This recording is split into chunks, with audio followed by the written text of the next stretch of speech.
প্রধানমন্ত্রী আবাস যোজনা হিতাধিকারীদের সুখবর। প্রধানমন্ত্রী আবাস যোজনা নতুন লিস্ট প্রকাশিত। উপভোক্তাদের জন্য গুরুত্বপূর্ণ বার্তা। প্রধানমন্ত্রী আবাস যোজনা PMAYG এর আওতায় যারা নতুন করে আবেদন করেছিলেন তাদের জন্য সুখবর।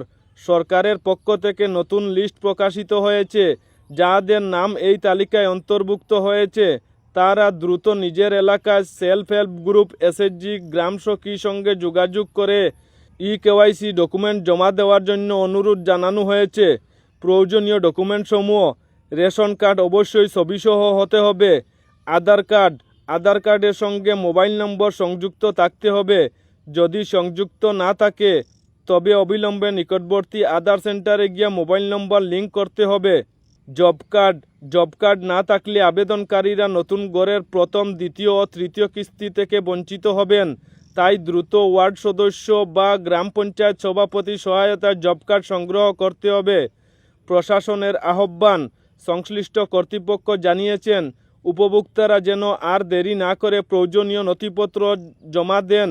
একই সঙ্গে ওয়ার্ড সদস্য ও গ্রাম পঞ্চায়েত সভাপতির কাছ থেকেও প্রয়োজনীয় সহযোগিতা নেওয়া যাবে।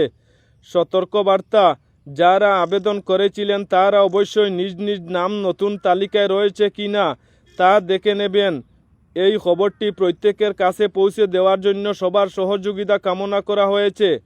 এই রকম সুখবর দেখতে আমাদের চ্যানেলটি ফলো করে রাখুন।